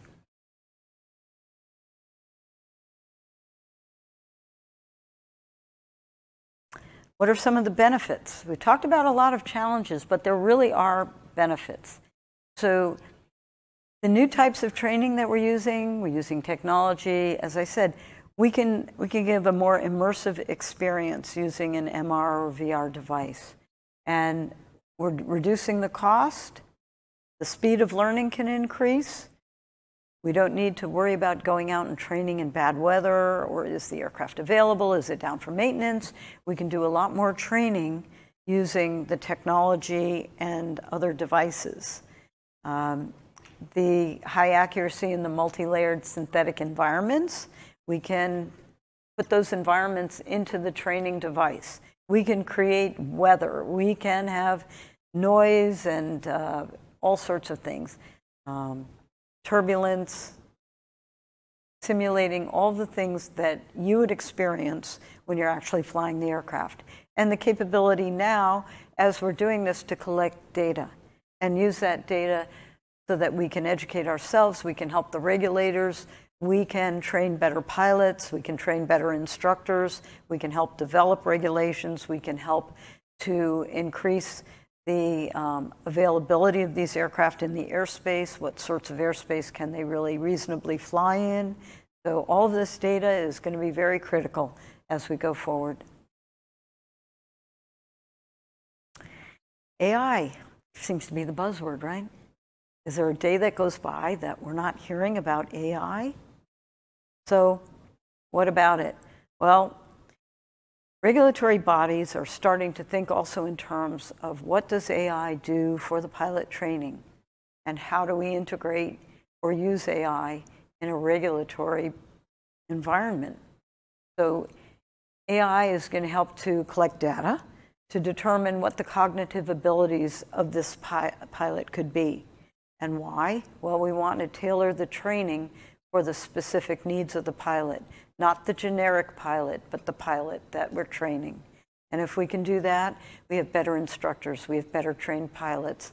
We're doing it more efficiently, more cost effectively, shorter period of time, safety being the overall objective. We can predict the pilot performance better using AI. And the biometrics we've used already to identify weaknesses and then recommend specific training. Again, wouldn't it be great if you didn't have to follow a prescribed syllabus that said for 10 hours you're going to do this, and for 5 hours now you'll do this, and at the end of all of this training, however many hours. But wouldn't it be better if it took you 2 hours to do it and someone said, well, all right, you're qualified. It's a competence-based learning environment rather than task-based, or it's just different, it's new, and it's probably going to work a lot better. We're going to see a lot happier pilots spending less money on their training. I know I worked awfully hard to save money so I could train. And the documents you see there on the bottom, EASA is the European regulator. They've produced roadmaps for AI. They've just produced the version 2. Available, Google them, fascinating read. So what about it? Autonomous flight is coming. And interestingly, the military's been doing it. They have the Predator and the Global Hawk, 2 aircraft that have been flying for, I don't know, 25 years or so. We've flown aircraft and fought wars remotely. In the US, there's a big training facility where the pilots sit in Arizona and operate drones and aircraft in Afghanistan. It is coming. There currently is something called optionally piloted aircraft in the US. The pilot is on board. The pilot is not really flying the aircraft, but monitoring, looking at what's happening, and has the ability to be involved and to intercede as necessary. So this optionally piloted aircraft is a real thing. The human's in the loop. AI is assisting the pilot. For cargo flights, we're looking at Pipistrel, which is a company, I believe, it's in Europe, Slovenia, or is it? Okay, got that right. But they are flying an autonomous aircraft with cargo flights. They still have the ability remotely to operate, to intercede, but it is autonomously flown. The pilot at that point is collaborating with the AI. The AI is learning from the pilot. The AI could be your co-pilot. And then, as you see in the bottom picture, Whisk, this is their most recent prototype. I think version 6, they call it. And Whisk is a Boeing company. They plan to operate autonomously, actually remotely, without a pilot from the very beginning. Passengers only. Don't know when they anticipate operating and being in service, but this is their intent. So, public acceptance. Would all of you want to fly without a pilot? Who would fly without a pilot?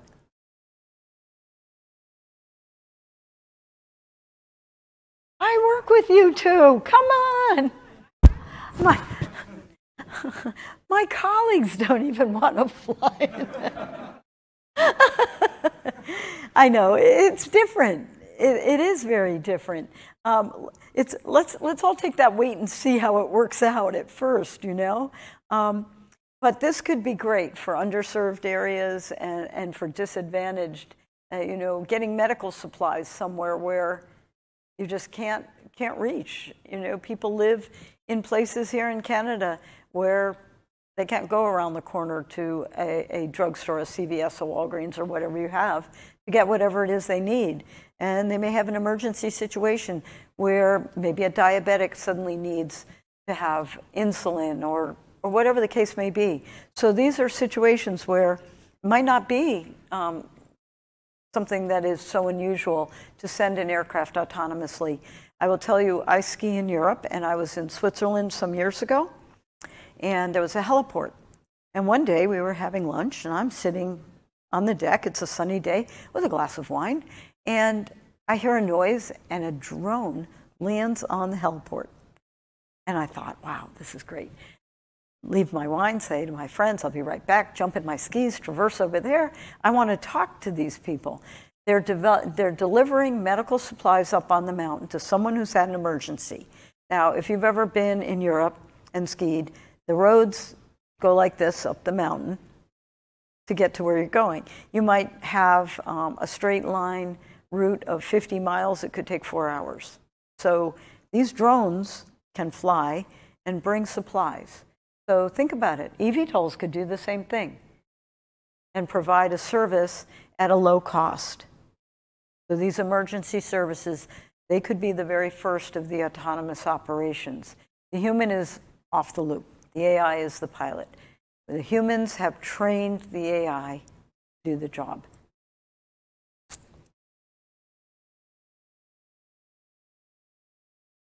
And that's it.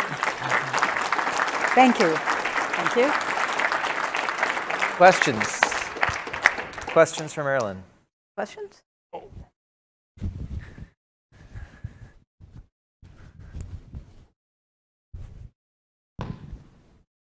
So, this is loud. So thank you very much for the presentation. I'm Olivier on the VFS committee from Montreal-Ottawa. So first, thank you. Thank you. So very interesting. I have two questions. I'm going to break the ice. So the first one is regarding the fact that you just said regarding WISC, that they're going to start operating autonomously.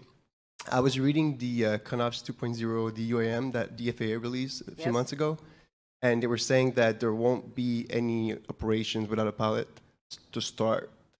So from that, I understand that WISC is going to enter in the market later. Yes, WISC has not had a predicted date of entry into service. You see a lot of other manufacturers estimating their entry into service. WISC has always said that they will be autonomous, and they have never said, we anticipate by a certain date. So I think it's going to depend on regulatory acts and how soon we see data from other operations. They are flying prototypes. A lot of companies are flying prototypes, like the gentleman who's sitting in front of you. I don't want to pick on anyone, but one of my favorite designs is the Jaunt design. And why do I like it? Because it has a similarity to gyroplanes. And I am a gyroplane pilot, rotorcraft and gyroplanes are always in auto rotation. So you either consider it always safe or you're always in an emergency, whichever you prefer to look at. But the design of Jaunt is very similar to that. So thank you. I really look forward to, maybe I get to fly in one of yours someday. You have a second question. Yeah, so the second question is regarding pilot inceptor configuration. So in a helicopter, if you want to go up, you're going to pull your collective towards you and go up. So you're controlling your vertical thrust axis. But in a fixed wing, if you want to go quicker, you're going to do that push, and go quicker. But if you do that same movement that you're pulling, you're actually losing thrust, right?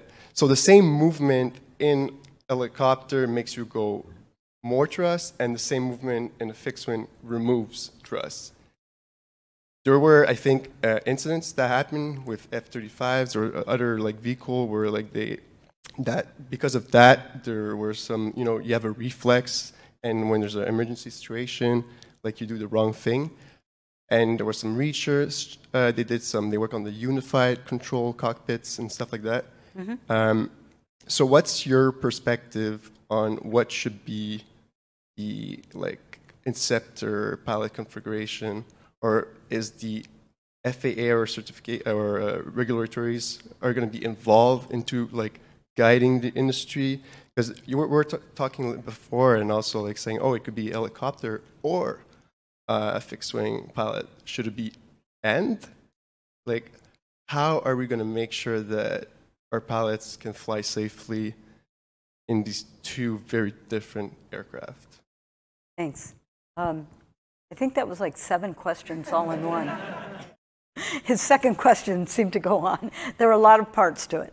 So I've flown, as I said, the highly automated and the not so highly automated. For the most part, they don't have inceptors, they don't have pedals. Okay? Or I'm sorry, they don't have collectives, they don't have pedals. They have inceptors. We'll call them inceptors. So I know for one manufacturer, you have a grip inceptor, and you just kind of pull it back a little bit. You push the button, that's the altitude, and then don't touch it. You're going to climb to the altitude, okay? Now, on your other hand, you're going to go like this. Now you're going forward. So I guess the answer is it really depends on the design. And because this is flight path management, and because the controls are so different, we're not seeing collectives. There are no pedals on the floor. In fact, some designs don't have 2 inceptors. They have 1. Some just have sort of what looks like an iPad in the panel. So do we need to be a helicopter or an airplane pilot? I don't know if you need to be one or the other. If you're both, that's great. I have both ratings, so I had an understanding of some of the dynamics, although I was overcorrecting all the time, because as a pilot, you're manually doing things. So I guess the Airbus pilot or the Falcon 7X pilot with just a side stick is probably pretty good at it. But there's very little that the pilot is going to be doing that we can relate to the traditional aircraft. It is very different. Even the lower level of automation is still highly automated by comparison. So I guess the answer to the question is we'll wait and see how the pilots do. It makes sense to start with a commercial pilot because that pilot understands airspace, navigation, recognizes weather conditions, knows how to communicate with air traffic control, can do flight planning. So if we take that experience and we see how it works and what the pilots end up maybe advising, if you could say, what have they learned as they've flown these, it will help. So I don't have a definitive answer. If I did, again, and I said my crystal ball, it fell and it broke. Other questions?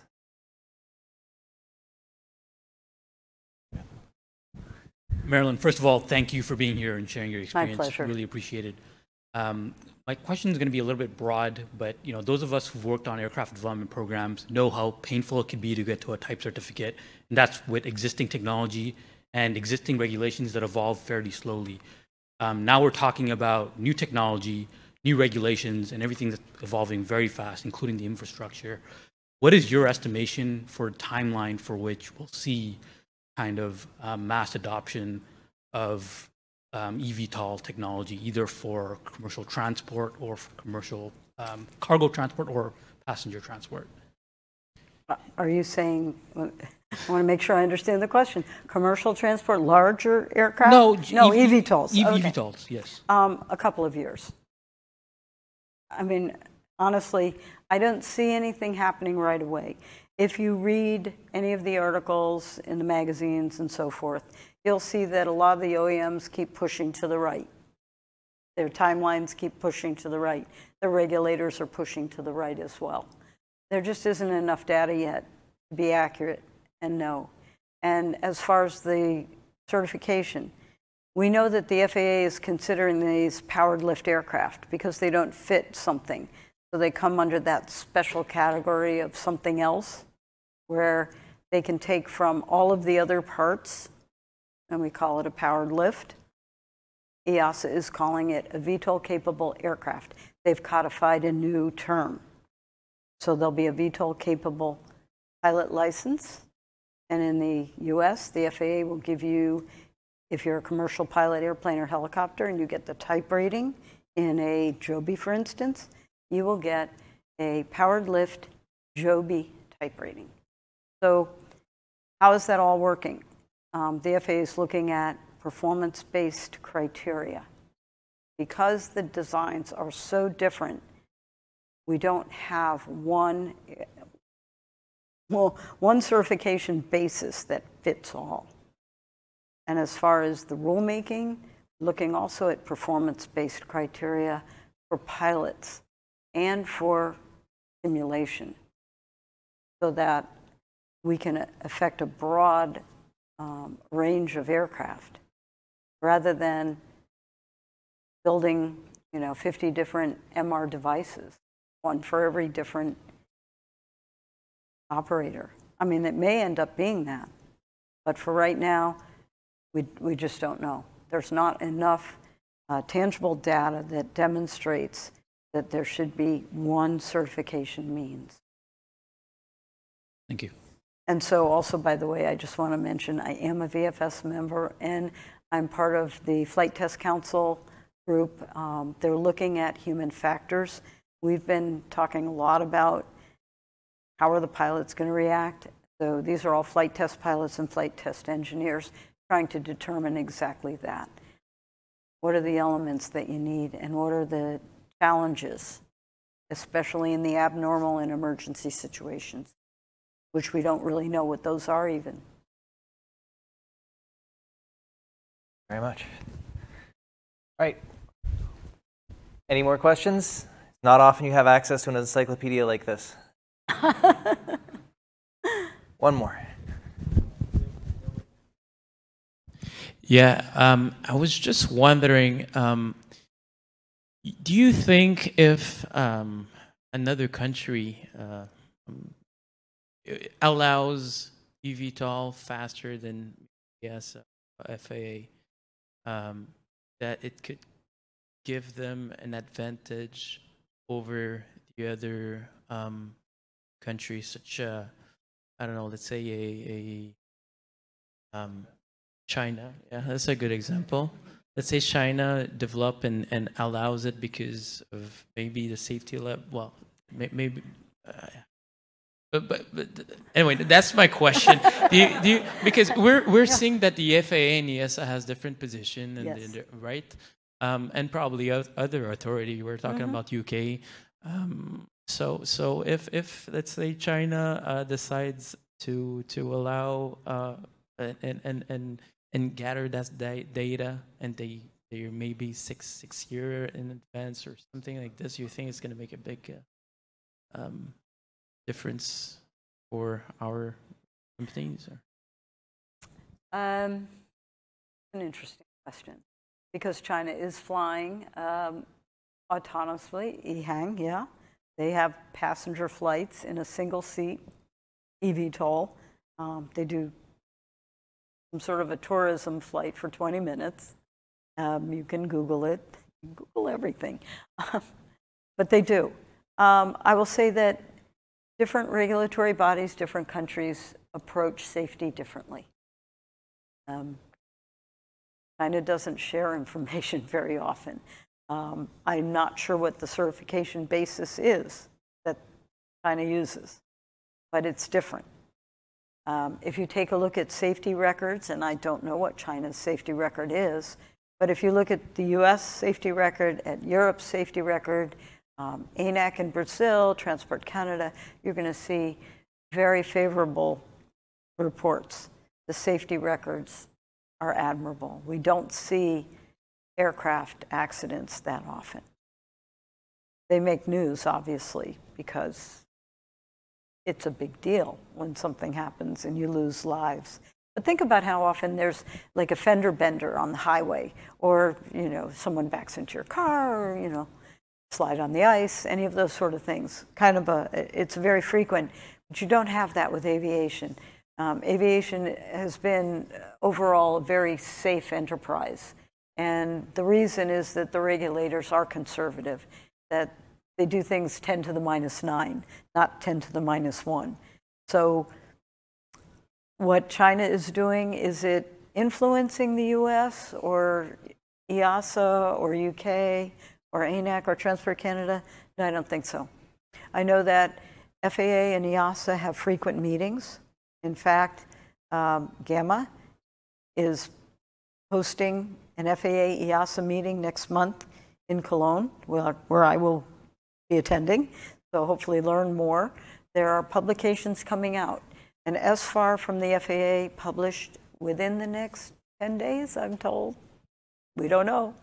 800 pages of pleasurable reading, I'm sure. Rumor, just rumor. I don't know that as a fact. Article 4F is the equivalent. It is a guideline that EASA is publishing. It will talk about the transition training for that commercial pilot. Going to be published, supposed to have been in June, now in August. So you can see that things are being delayed. But I don't think, for instance, China operating currently will affect how EASA or the FAA look at rulemaking. I know that FAA and EASA have worked continuously to try to be more harmonized, because after all, the aircraft doesn't really know what kind of airspace it's flying in or what country it's flying over. It will fly the same way. So we probably want to be as similar as possible with the unique differences for the regulatory bodies. I don't know if I answered it exactly the way you expected, because it's more of I don't know. One more question, and then we'll move on to the last. Oh wait, allez-y. La question que je veux, avec le développement de l'intelligence artificielle actuelle, appliquée beaucoup dans les autos, est-ce que dans l'avenir, il peut remplacer beaucoup de pilotes, applications pour complètement remplacer les pilotes, de nouvelles technologies? Okay. Question is, do we think that artificial intelligence is going to be replacing pilots in the near future? In the near future, no. I think artificial intelligence will assist pilots. I think we have a long way to go for the regulators to have confidence in artificial intelligence. We need, again, I've said it before, collect some data. Let's look and see how it's working. I think it will be, if you could call it a co-pilot, a first officer, and I don't think it will happen overnight.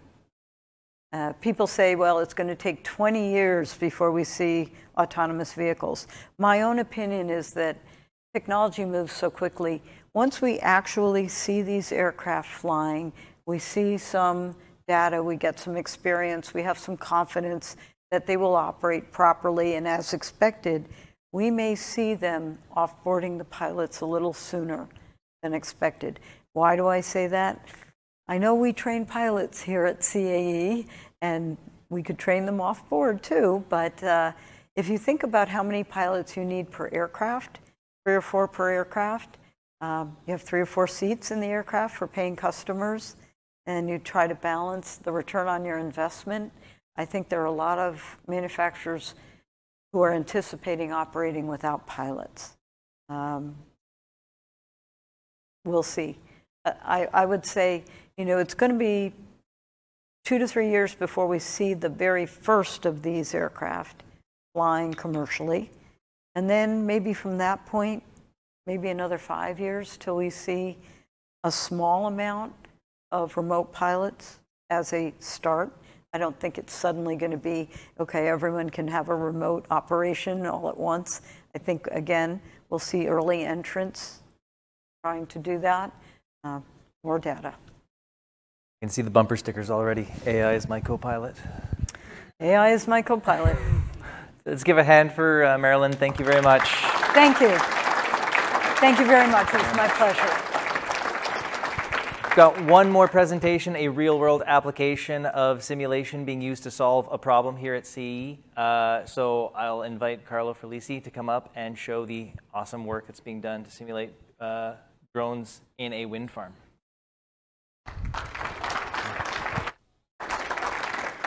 All right, thank you very much. Basic idea here is we developed a simulation framework to help develop a drone that can eventually perform wind farm maintenance autonomously. Here. Right, so I'll just start off with the context, what this was done for, go on to the proof of concept, simulation environment, results, conclusion, and a nice little video to top it off while I answer questions. So the idea is that there's a UK consortium that has a purpose of reducing risk and cost to autonomous maintenance.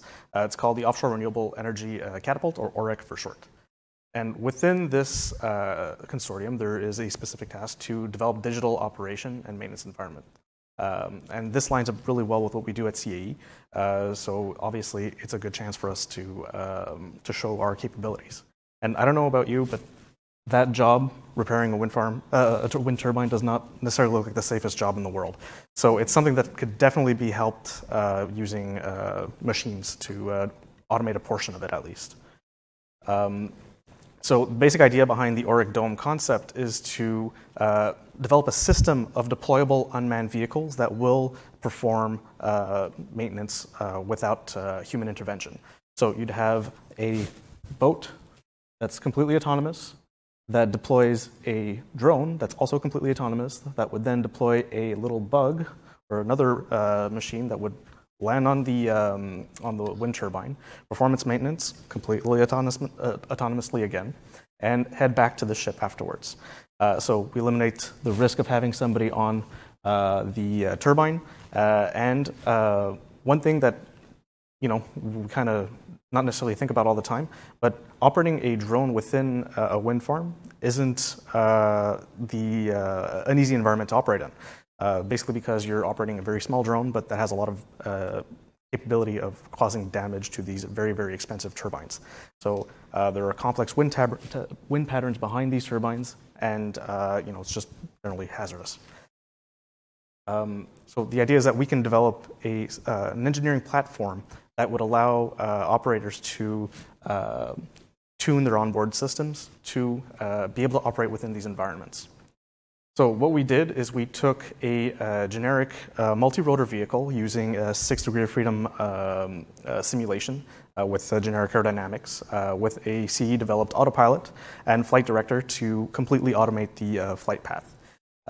As for the environment, we simulated an entire wind farm using unsteady CFD, so unsteady Reynolds averaged Navier-Stokes simulation on 58 turbines, which basically amounts for a 4 kilometer by 4 kilometer area.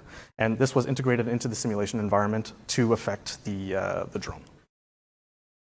So the scenario that we're trying to show is that we have maintenance required on one of the turbines. We stop it. We put the blade horizontally so that we can land on it.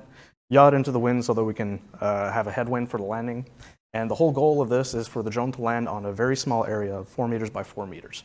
And to try and keep the rate of descent as low as possible to avoid damaging the turbine. So we simulated this in 2 different wind patterns. So the first being 20 knots from true north, basically to try and disperse the turbulence along the wind farm as much as possible without having any additive effects of turbines being aligned. And the second case, obviously more difficult, would be to align these turbines into the wind so that the wind deficit coming from the energy extraction from the turbines and the turbulence increase from these turbines just grows, and it gets a little bit harder to operate within these areas. So just a quick look at the results.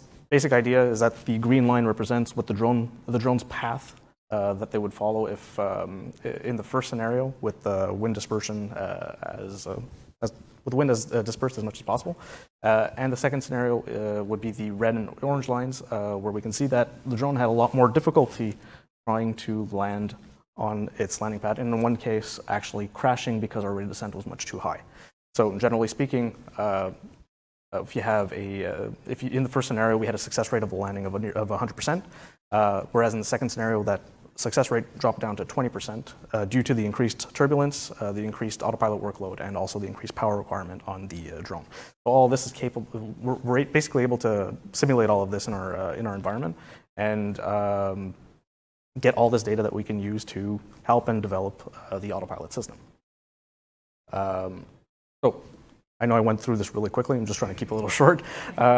Basic idea is that so we can show that we do have successful integration of a complex environment into our framework. And we can also see that there is potential challenge in operating vehicles within complex environments like this. So this is a drone. As Marilyn had mentioned before, this same concept could be used for vehicles operating in urban environments. If you add the wind effects around buildings, this same difficulty is going to emerge, probably more so. And future work that we can also do for this is to develop the models for the USVs, or the unmanned surface vehicles, the maintenance drones, and also go from generic models to actual aircraft-specific models to actually have performance impact of flying within these areas. And just so you all know, this is not just me. There's a big team behind this. We've got about 30 people working on this in the background. So it's a project that took about three months and a half to complete, but was awesome work. And just while we're going, I'll show you what this basically looks like in the end. So the whole idea is to have a completely automated flight. We have the drone starting off on a boat.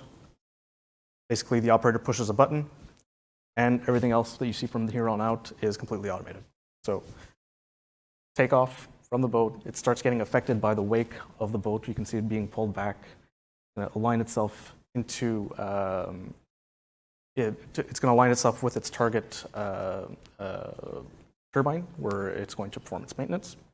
And you'll see that the wake coming off of these turbines will start affecting the vehicle. You'll see a lot more in the first-person view on the top right than in the others, just because you'll have a better view of the horizon. The profile that we took to get to this maintenance turbine was above the turbines, about 20-30 feet above the blade tips. Purpose being to try and avoid the turbulence as much as possible, but as much as we want to, if we want to try and maintain a certain level of performance, we have to try and stay as close as possible to the turbines as well. And that's why you still see the effects within them. You can already see that it's starting to have a little bit of difficulty. It's starting to shake around a little bit. And this is the first scenario that I had mentioned in the previous slides.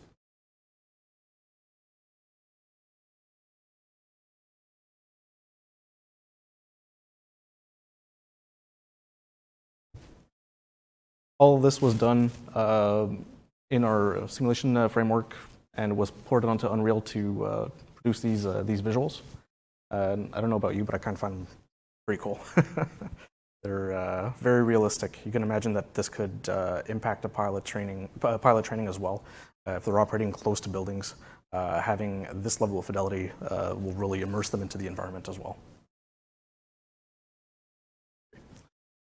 So here, there's actually one of the turbines that stopped. We highlighted it in the video just so it's a little bit clearer. That's where we're going.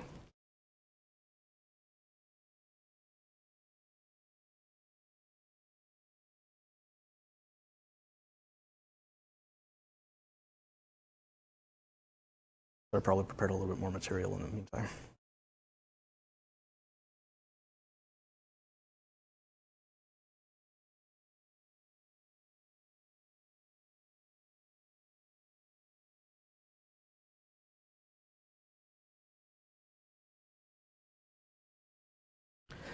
Currently, the wind speed is 20 knots, and we're operating at a 20-knot ground speed. So it's 40 knots complete. Obviously, this would be pretty close to the limit of what a drone of this size would be able to achieve. It's likely that they need to develop something a little bit bigger that'll be able to counteract higher winds offshore, because we can get up to 30, 40, 50 knots in some situations. And seeing as we're trying to minimize downtime as much as possible, the drone will need to develop to increase that range as well. Sorry, for those that didn't hear, the question was, what speed is the drone operating at?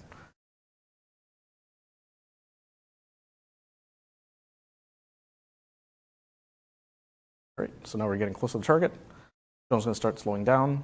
Once it gets over the blade, reorient itself into the wind, and it'll start its descent.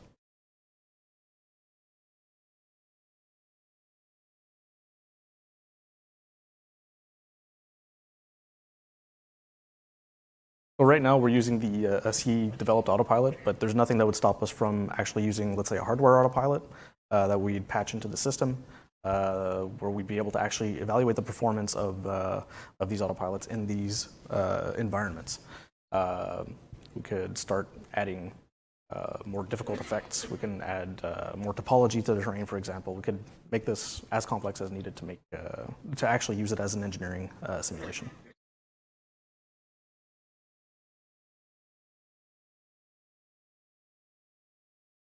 In this case here, it's estimated. However, seeing as it's a simulation, they have access to some information that the actual autopilot might not. So we're able to stabilize the drone a little bit more.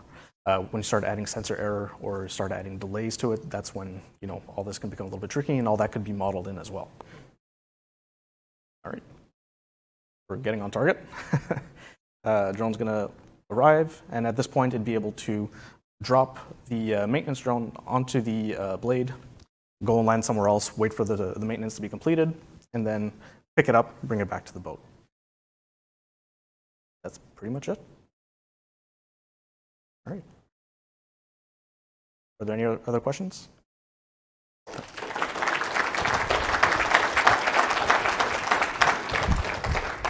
Thanks, Sean.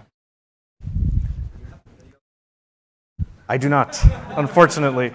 Yeah, I probably should have added it. It's just that one video, as you can see, was already long enough, so I think adding a second one might have been a little bit too quiet.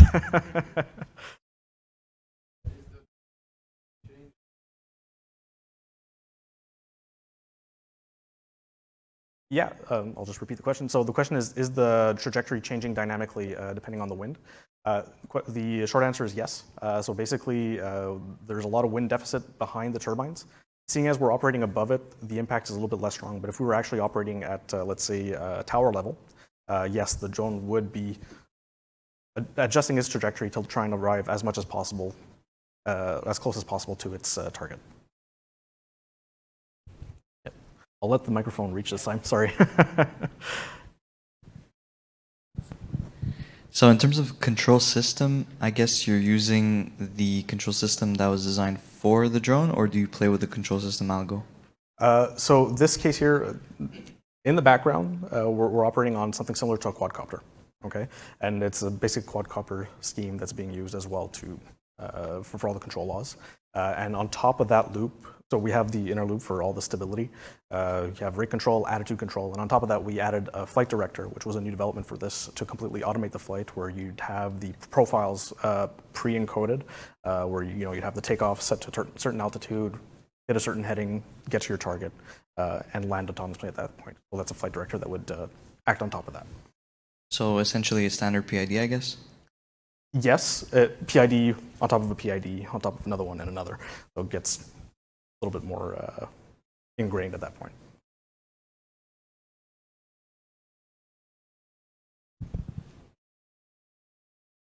Thank you very much. All right, thank you.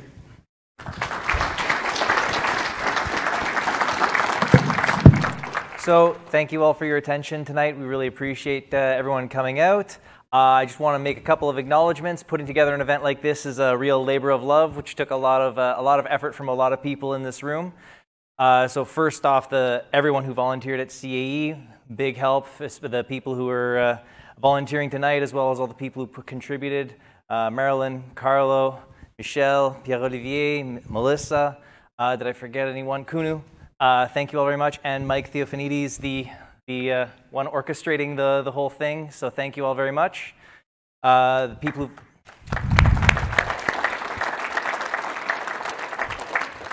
Of course, I can't forget Sean in the fishbowl in the back, making us all look good. Thank you. And you for coming out, showing your support for the community. You know, we're a group of professionals working together, sharing knowledge from different companies, different experiences. That's what makes this a community. So thank you all for coming out. There's lots of food left. I'm not feeding it to my kids. They don't need the sugar. So help yourself, enjoy, and thank you all for coming out. Have a great evening. And one last thing, on the VFS board, we have Olivier, who was grilling Marilyn earlier. It's his birthday. So happy. Thank you very much. Have a great evening.